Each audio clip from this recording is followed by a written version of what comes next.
오늘의 은혜로 이 시간은 국제 기도 공동체 세계 주기도 운동 대표 김석원 목사님의 말씀을 전해드립니다.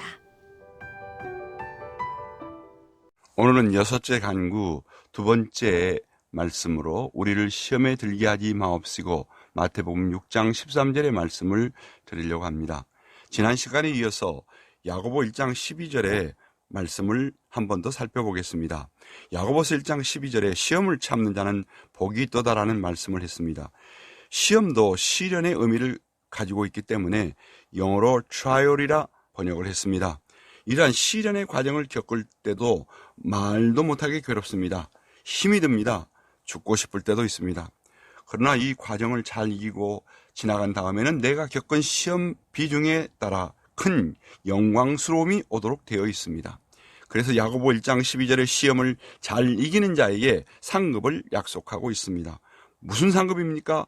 본문 말씀에 생명의 면류관을 얻을 것이라 말씀했습니다. 대표적인 예를 든다면 성경에서 얼마든지 찾아볼 수 있겠지만 그 중에 하나가 욥의 이야기입니다. 어느 날 마귀가 하나님 앞에 요청합니다. 하나님, 욥이 까닭없이 하나님을 좋아하는지 아십니까? 하나님이 그에게 세상에서 누릴 수 있는 좋은 것을 너무 많이 주셨기 때문에 하나님을 잘 공경하는 것입니다. 그래서 한번 도로 빼앗아 보세요. 그러면 욥이 하나님을 저주할 것입니다. 하나님께서는 그래? 그러면 너하고 나하고 욥을 시험해 보자. 그래서 하나님이 욥에게 주신 모든 좋은 것들을 하나도 남김없이 빼앗아 버리는 것을 동의하십니다. 그러나 다만 욥의 생명에는 손대지 마라고 약속을 하고 욥에게 시련이 생기게 됩니다. 트라이얼이라는 것입니다. 즉 영어로 시험, 테스트를 하게 됩니다. 욥기 1장 3절에 동방 사람 중에 가장 큰 부자였다고 그랬습니다. 욥은 현대말로 하면 아시아 지역의 가장 큰 갑부였다는 것입니다. 아시아의 재벌이었다는 것입니다. 그런데 순간적으로 대기업가인 욥의 사업이 망해 하루아침에 알거지가 된 것입니다. 재벌이 알거지가 되었으니 기가 막힌 일입니다. 또한 가정적인 몰락이 왔습니다. 욥기 1장 2절에 아들 7명, 딸 3명이 모두 죽었습니다. 그 많던 아들, 딸들이 모두 죽었습니다. 자식이 한 명만 죽어도 애통할 일인데 10명씩이나 죽었어요. 이것보다 더 큰 시험은 없다는 것입니다. 자기 자신에게도 시련이 들어옵니다. 몸에 질병이 생겼습니다. 견딜 수 없는 육체적 고통의 시험을 당하게 됩니다. 마지막까지 지켜주던 아내도 욥을 저주하면서 자기 곁을 떠납니다. 만약 내가 병들었다고 부인이 집을 나간다면 정말 얼마나 불행한 일이 되겠습니까? 그 다음에는 외부 세계에서도 시험이 들어옵니다. 새 친구가 찾아와 온갖 비난을 욥에게 퍼부어댑니다. 욥이 겪었던 이 테스트는 똑같지는 않아도 우리는 삶에도 찾아올 수 있는 것입니다. 때로는 물질적 시험을 당해서 슬퍼하던 때도 있었을 것입니다. 자녀들이 학교 문제, 진로 문제, 말썽 부리는 문제, 건강 문제 등 어려움 때문에 시험이 되어서 인생을 절망하고 후회하는 그런 일이 우리 주위에 얼마든지 있을 수 있습니다. 자신은 신체적 고통 속에서 인생의 고난을 뼈저리게 통감하는 때도 있을 수 있습니다. 때로는 가까운 친구들이나 남편, 아내의 오해와 비난과 배신 속에 외로운 시간을 슬프게 보내는 때도 있을 수 있습니다. 욥이 당한 이 모든 것은 우리가 당할 수 있는 절망스러운 시험의 본보기라고 할 수가 있습니다. 지금까지 우리는 유혹, 시험, 시련의 일반적인 이해와 우리의 삶의 적용에 대해서 살펴보았습니다. 이제 둘째로 우리는 왜 시험을 기쁘게 감당해야 합니까?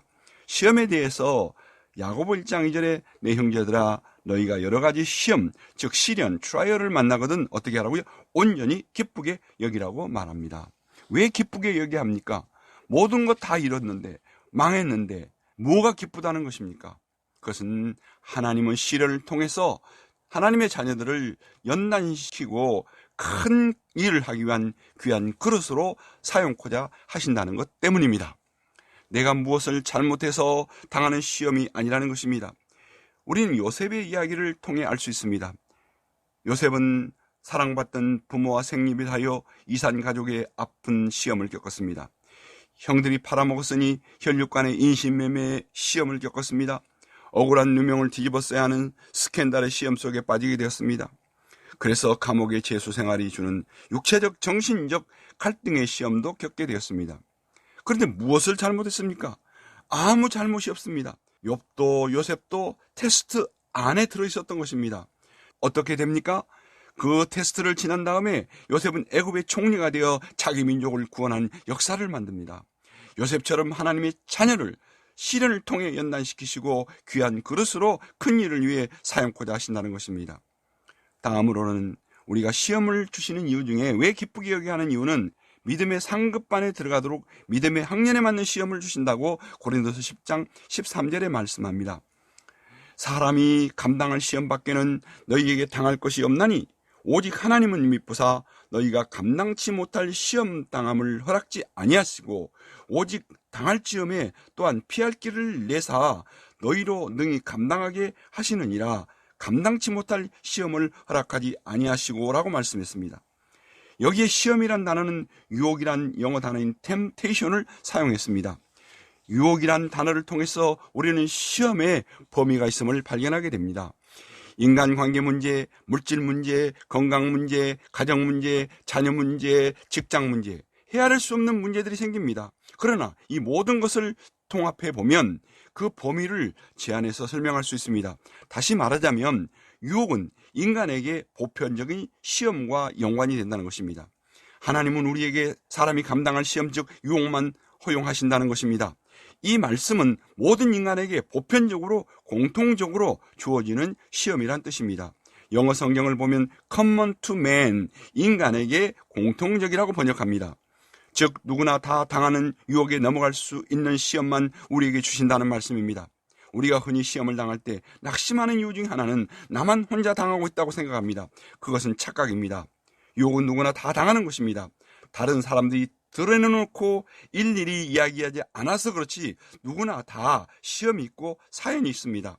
이 유혹으로 넘어질 수 있는 시험은 어디나 있는 보편성을 지지고 있다는 것입니다. 시장에 나가 일을 할 때도, 집안의 일을 할 때도 다가옵니다.